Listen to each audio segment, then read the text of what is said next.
It's time for Herd Mentality, the weekly episode where you control the discussion. Today on Locked On Bills. You are Locked On Bills, your daily Buffalo Bills podcast. Part of the Locked On Podcast Network, your team every day.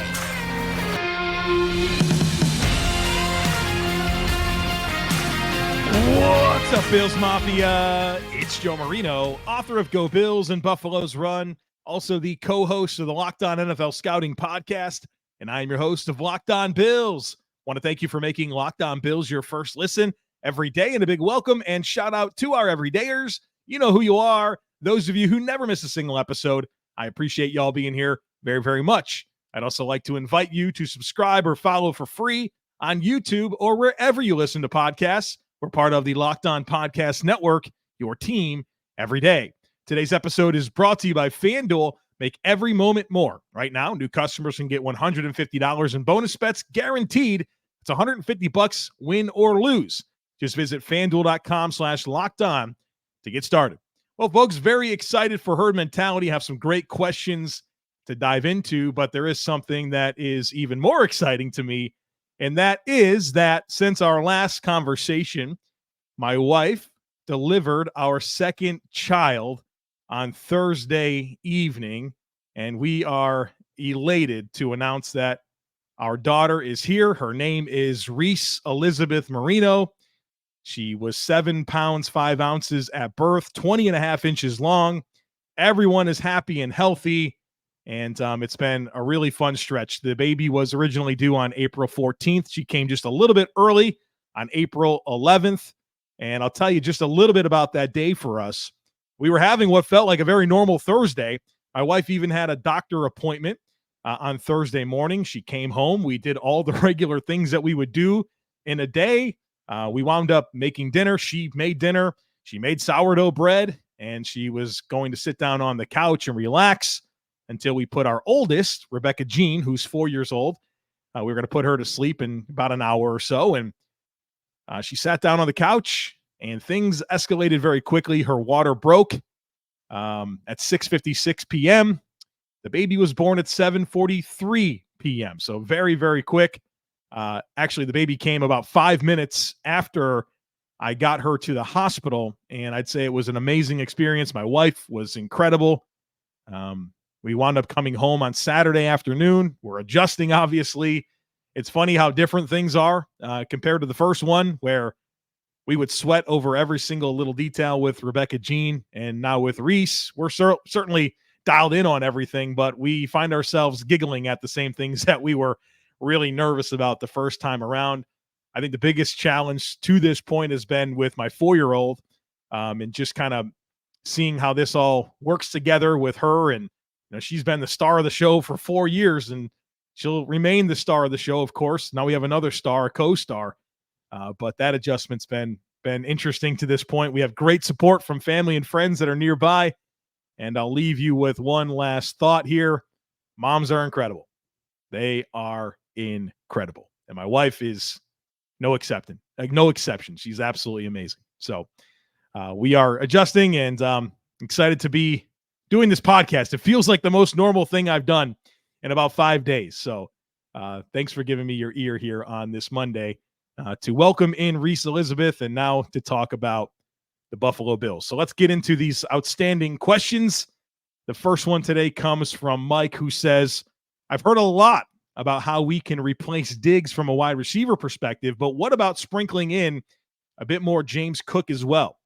Do you think there will be a concentrated effort to get him out wide with another running back behind the center, even if we do draft a wide receiver high to help take the pressure off that player in year one?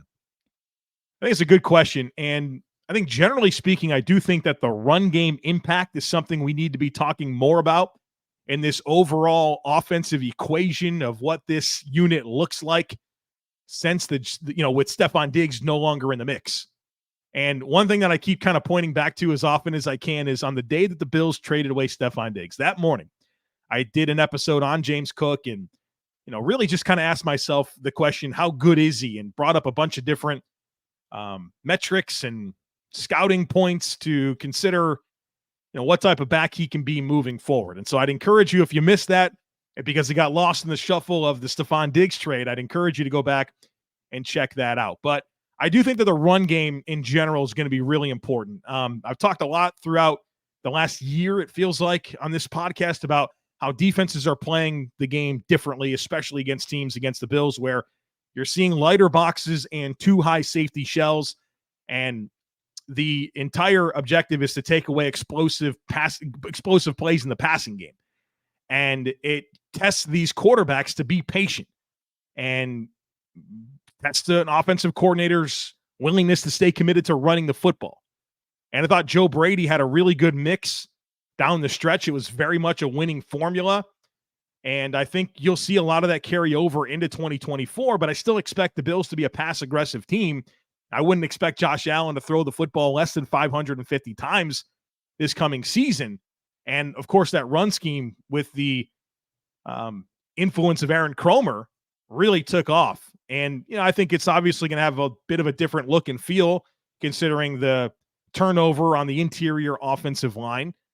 But I do expect the run game to be a big part of this mix. And James Cook, year 3, evolving. It was a massive uptick in workload for him last year. I think he'll be better equipped to handle it this year. He faded a lot down the stretch. And so I do think it's important for the Bills to have good depth. And I think Ty Johnson's a very good depth piece, but they need more. And I expect there to be a draft pick invested on a running back, maybe even a veteran addition to the mix. I think they need a size guy, somebody that can be physical, downhill, short yardage, a guy that can help in pass protection. They need to kind of round this out. But back to kind of the root of the question as well was about James Cook and his ability to line up as a receiver and how that can take some pressure off of any new additions. I think that's true. And I think that versatility along with Curtis Samuel opens up a lot for Joe Brady schematically in this offense, and the Bills should take full advantage of that. And so, yes, running the ball is going to be important. Yes, James Cook can be an asset to whatever young wide receivers they bring into this mix. And I think it's all about putting it all together. And I think we have to come to grips with this offense just having a different look and feel overall. Stefon Diggs, not here. And the Bills have been funneling 150 targets a year to that guy. They don't have that guy. Even if they were to draft a rookie receiver, it's not going to be a 1-for-1 swap. They don't have a 1-for-1 swap for Gabe Davis. And I think this is all okay. You don't just lose players and then try to get the same player back in place. I think you take every opportunity available to you to add personnel to your roster and then build an offense and scheme around those players. And I think as you start to see this picture become more clear, and that'll certainly become even more clear after the draft as the real big pillars of the offseason have come and gone, you can start to see what the vision is for the team. And that'll start to give you some clues as to what everything will look like. And we'll spend a lot of time in May kind of guessing and trying to figure out what this all looks like when it comes together. But I think you should expect this to look different. And Joe Brady, a very different ideology than what you saw under Brian Daboll and Ken Dorsey. Spread, some of the run game dynamics are very different. Aaron Kromer has a lot of influence here. So I'm excited to see it come together, and it shouldn't just be, all right, let's do the same stuff that's always been there with different players. That's a silly idea. You have different players that have different skill sets. Now you build an offense that makes sense for making it all work together. And so I think James Cook is a key piece in all of this, and excited to see what he looks like in year 3. All right, folks, we have so much more to get to. Be sure to stick with me.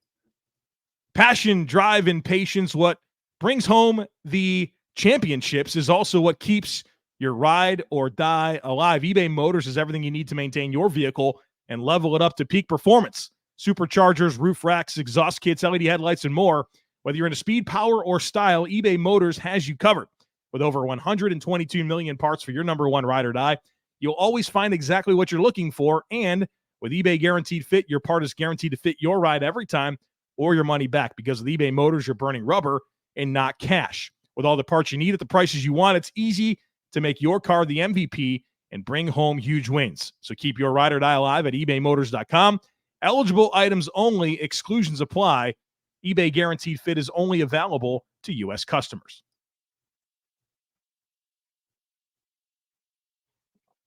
The next one today comes from Dave. Dave says, do you follow recruiting rankings for high school prospects?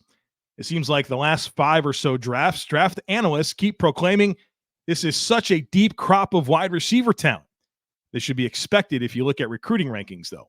Of the 247 Sports composite regarding the top 100 players in 2019, it was 17 receivers. 2020, it was 17 receivers. 2021, it was 14. Harrison being the 14th wide receiver. In 2022, it was 16 receivers. 2023, 18 receivers. Again, of only the top 100. Is it time for draft analysts to stop saying how deep a particular class is, because this is the norm? The top athletes nowadays are playing quarterback, wide receiver, and edge, and the recruiting rankings reflect that. All right, so a lot to unpack here. First of all, I don't really follow high school recruiting, but I do acknowledge the trend that you're talking about. I do think we've seen talent-rich drafts with wide receivers. I still think it's very appropriate to say it's a deep draft of wide receivers. Anytime you're talking about, 20% of the top 100 players being one position, I don't care if it's normal or not. That's still a lot. That still suggests that there's a lot of talent to be found. But I do think the big takeaway that I have from all of this is that, that we are seeing a shift in wide receiver talent available and how it comes into the league and makes an impact. That wasn't always the case. You used to draft a receiver. Yeah, I remember watching football or following the draft, throughout the 90s and even into the early 2000s, and you drafted a wide receiver, it was a 3-year process before they mattered. Look at Eric Moulds. I think this is a shining example of that. Eric Moulds, first-round pick of the Bills in 1996, has 279 receiving yards as a rookie, 294 in year 2, 1,368 in year 3. They just took some time because the college game was so much different than the pro game, excuse me. And I think you're seeing that level off, and you're seeing more of college concepts entering the NFL. You're also seeing lower levels of football throwing the ball. High school football looks a lot different right now than it did 20, 30, 35, 40 years ago. And I think I look at my own family's journey through high school football, and I think it tells a story. So I have 3 siblings. I have a sister and 2 brothers. I'm one of 4. My older brother is about 7 years older than me. My younger brother is about 7 years younger than me. So I think about watching my older brother play high school football. I think about myself playing high school football, and then my younger brother playing high school football. And the way that it looked was so different. When my older brother was playing high school ball, nobody threw the football ever, like maybe 1 or 2 times a game. It was running the ball, sweep left, sweep right, up the middle. And that was it. And when I was in high school, about 7 years later, we threw the ball 15, 20 times a game, maybe 25. And we ran about 60 plays a game. So, pretty big uptick. Then I watched my younger brother, and they're in shotgun spread every single snap. They throw the ball 30, 35 times a game. So I think that's evolving. You're seeing 7-on-7 camps. It's about the passing game. And the way that talent is entering the NFL is reflecting that. And I think teams are approaching the wide receiver position very differently. You're seeing some teams that are more than willing to trade away wide receiver talent and then just replenish it through the draft. Look at Kansas City sending away Tyreek Hill and winning the next 2 Super Bowls. I know having that Patrick Mahomes guy really helps, but they were certainly willing to do that. Look at Green Bay. They sent away Devontae Adams, and they have a really exciting young wide receiver core that's built through the draft in 2nd, 3rd, 4th, and 5th round picks. The Bills just shipped away Stefon Diggs, and looks like they might have a couple of draft picks at wide receiver to go with Khalil Shakir and a modest veteran in Curtis Samuel. So I think there's a shift in how teams are approaching wide receivers. The stars are always going to get paid. They're always going to get their money. But I think the shift is going to be how the middle class of wide receivers is valued. And I think the root of it is you're seeing younger, cheaper players at wide receiver come in through the draft, making an impact. And this is a limited resource environment. As my buddy Bruce Nolan always says, the NFL is a limited resource environment. And because of that, how you invest your resources really matters. And if you continue to find value on wide receivers through the draft that come in and give you a lot of production that don't cost $25, $30 million a season. It allows you to have a more complete roster, especially when you're paying a quarterback all the money. So I think there's a lot of layers to this conversation. Going back to how the high school game is played, how guys are entering the league and what they can do, how teams are using that information to make personnel decisions. It's all there. But I think this is a good thing for the Bills in their current environment where there's a lot of stress over the wide receiver position, yet they're staring at a talent-rich draft of wide receivers in an era of football where wide receivers can come in and contribute quicker than they ever have before. So there you have it. Next one here comes from Bub. Bub says, outside of the top three, which receivers do you perceive to separate from the pack of their draft class in each the X, Z, and slot role? So, of course, the big three being Marvin Harrison Jr., Roma Dunze, and Malik Neighbors. So who do I think has separated themselves in my evaluations at X, Z, and slot?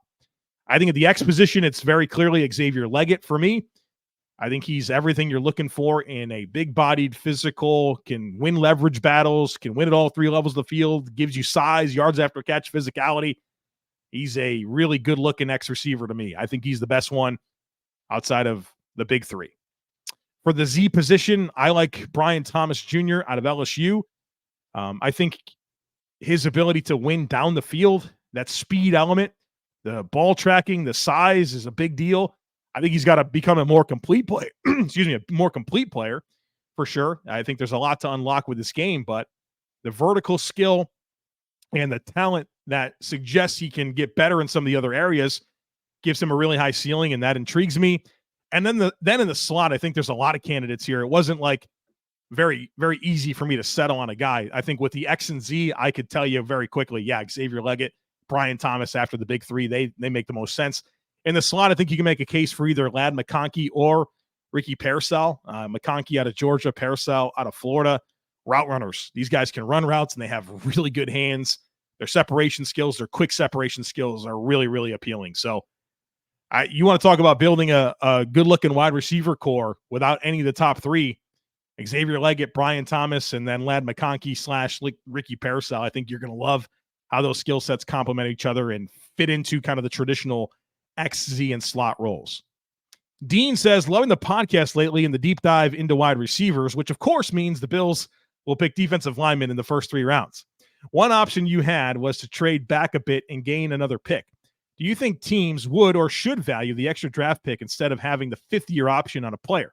For example, the Bills pick a player at 28, they get the 5th-year option. If they trade back and pick the same player at 35, they get a late draft pick, but only 4 years before the player is a free agent. Lots of unknowns all around for sure. Just wondering if this is a factor. I think it's a factor, but to me, it's not an overly huge deal outside of the quarterback position. I think the big deal for me, and when I look at players coming out of rookie deals, is you still have the franchise tag. And that allows you to maintain team control beyond the 4-year rookie deal. So, of course, all first-round picks have a baked-in 5th-year option for their contract, and that only applies to first-round picks. And then from there, the rookie deals are only 4 years.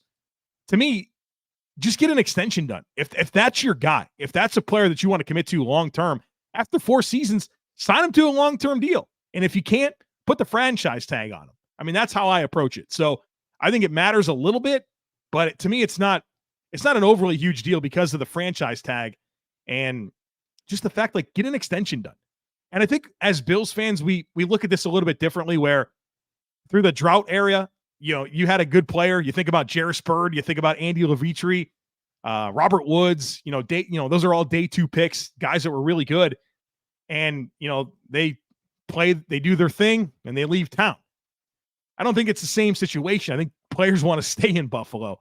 And so I don't feel like the Bills are in this position where they need to have, every resource available to maintain team control. I think the Bills can keep the players that they want to keep based on the culture change with what Brandon Beane and Sean McDermott have been able to get done in Buffalo. So I think it matters to an extent. I don't get overly concerned because you still have that franchise tag. And the reality is, based on the way the Bills have kind of built this roster, and becoming a talented and expensive roster, they can't really have those hard commitments anyways, right? The fifth-year options or the franchise tag. They need to be able to have more flexibility with cap hits. And with either of those resources, you don't really have a lot of flexibility with those cap hits.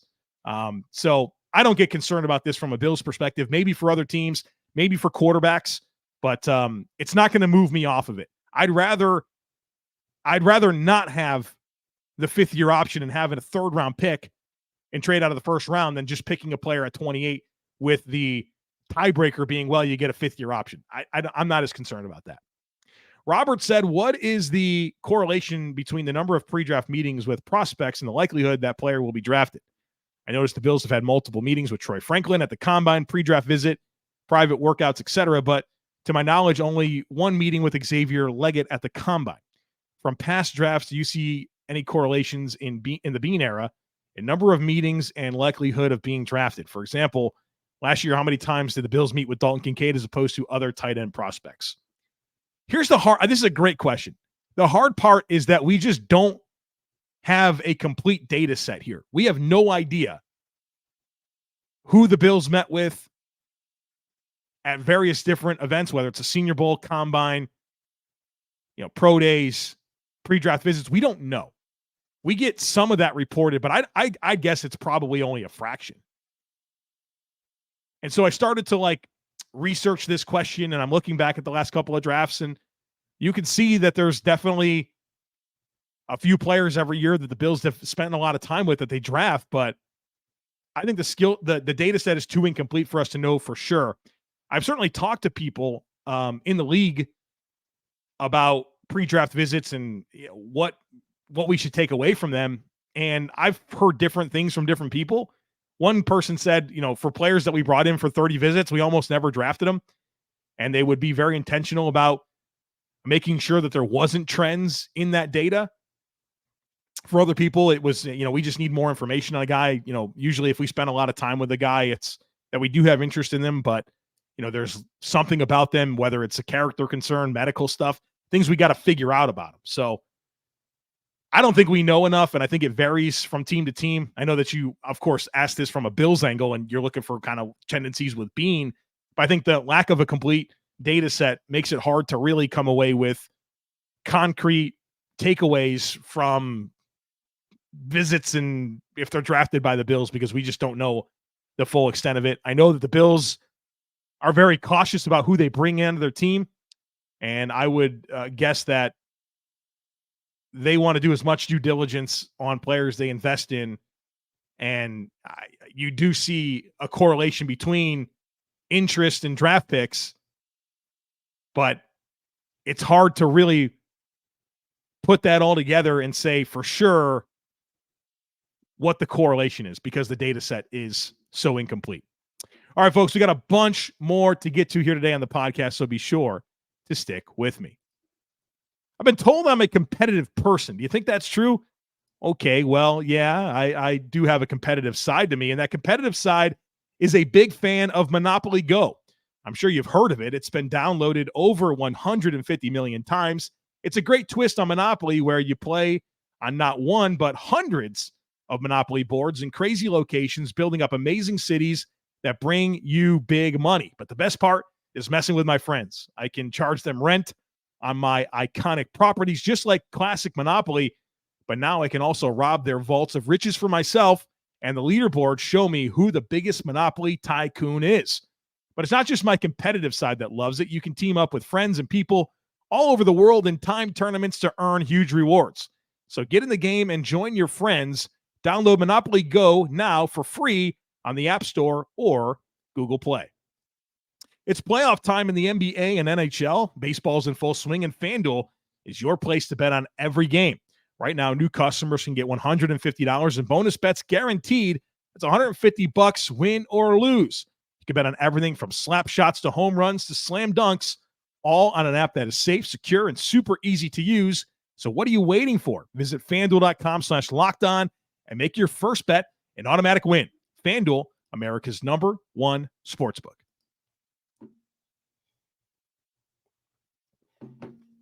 All right, folks, we got some more to get to. The next one comes from Vin. Vin says, edge and defensive tackle is still a need despite the huge hole we now have at wide receiver. So I was just wondering if Laitu Latu is on the board at 28. Who are the realistic targets that would need to be available at any position for Laitu to not be the pick? It's a good question. Really appreciate the opportunity to talk about something other than a wide receiver. I love the idea of talking about receivers. The Bills need receivers, but there are other needs, and I think it's important that we do acknowledge them. With Laitu Latu, the edge rusher from UCLA, he's an awesome prospect. I love him. I've raved about him. I've talked about him on this podcast. And what concerns me about Laitu and him being there at 28 is the medicals, right? He had some significant stuff going on with his neck. Washington medically retired him before he went to UCLA and had a couple of great seasons. But the further a talent like Laitu gets into the draft, the more you know that teams were failing him for medicals. And I'm sure every team will have a different approach to it. But if he gets down to 28, I really start to think to myself, man, how concerning is this? And so that's something to be mindful of. In terms of the reality of your question of, who needs to be available at any position for Laitu to not be the pick?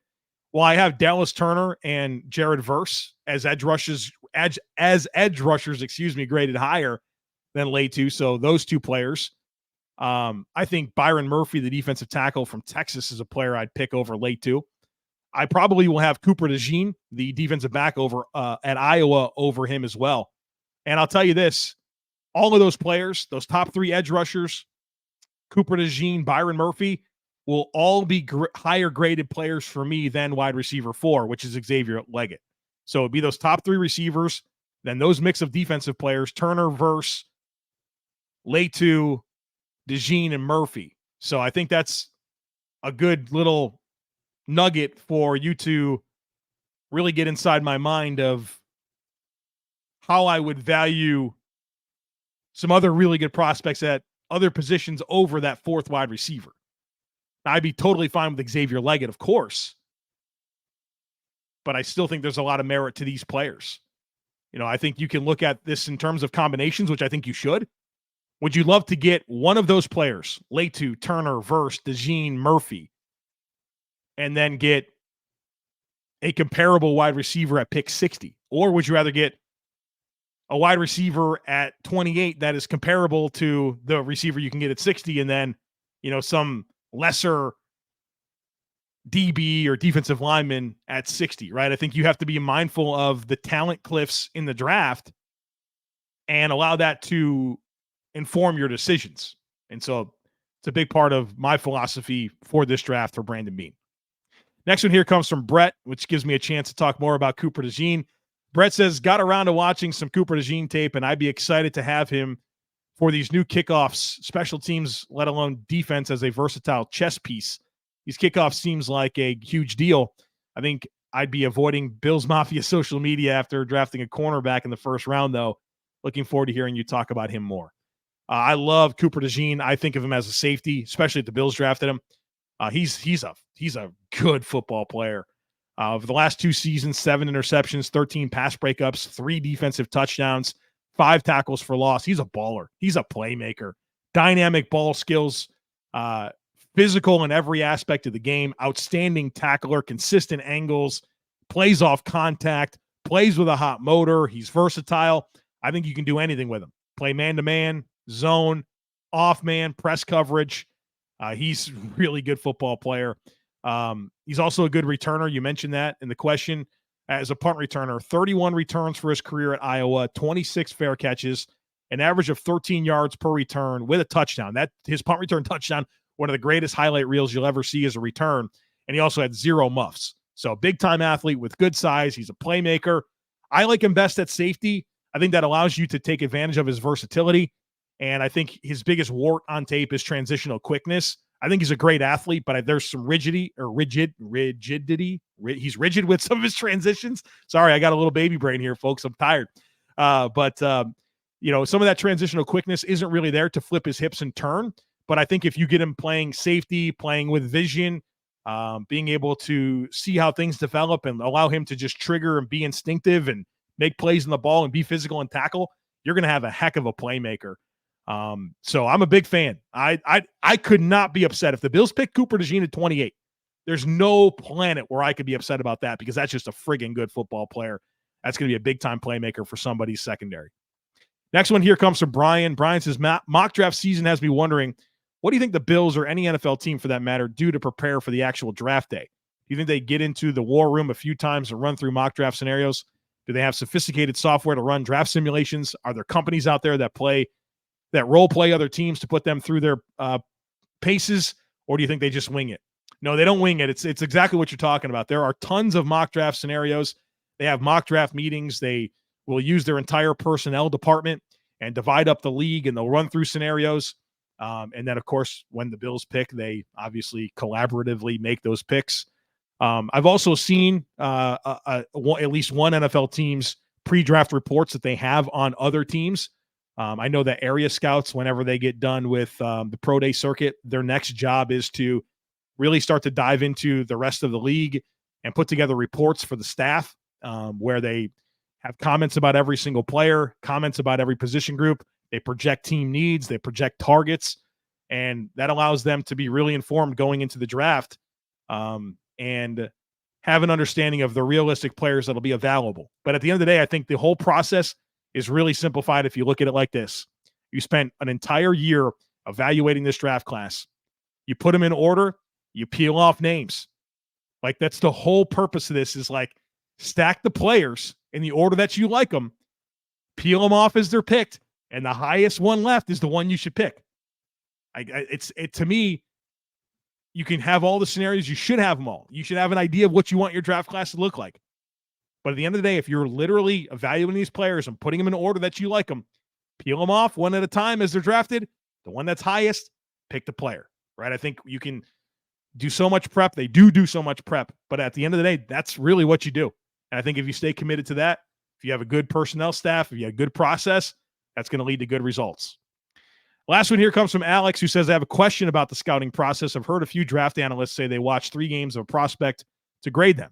How do you decide which 3 games to watch? What if you happen to pick games where the prospect is a lot better or worse than usual? I can only talk about my own process. I have no idea why or how anyone else does it. But for me, it is a 3-game minimum. So I will not evaluate a player unless I watch 3 games. And I do try to pick games at different points of the season. One early, kind of within the first 4 games, one in the middle of the season, one late. That's something I'm certainly mindful of. I want to see them at different points of the season. And I try to pick, good matchups, right? Like, if I'm going to watch a player, I don't want to see them play against, this lower level competition. If they're playing Alabama or Georgia or Michigan or Ohio State, I'm going to try to watch them against those teams. And I think seeing the player at different points of the season lets you know kind of what their true ability is. And at the end of the day, it's a 3-game minimum. My personal rule is minimum of 3 games, but then you just watch them until you feel like you know who they are. And I have 9 position-specific traits, and until I can grade them with some level of conviction in each of those traits, which means I have to watch enough tape to be able to grade them, I keep watching. So I watch enough tape to feel like I know who the prospect is, with, of course, the minimum being 3 games. So there you have it, folks. Herd mentality in the books. Hope you enjoyed this conversation. Have a fun one coming up for you tomorrow on the podcast, so don't miss it. I don't want to fully tease it because it is with a guest, and of course, I want to make sure that recording happens before disclosing everything. But my intent is to have a really good conversation with a great guest, so don't miss it. Make sure you're subscribed. Would love it if you took a second to rate, review, and share the podcast. Have a great rest of your day. Go Bills. And I look forward to catching up with you again real soon.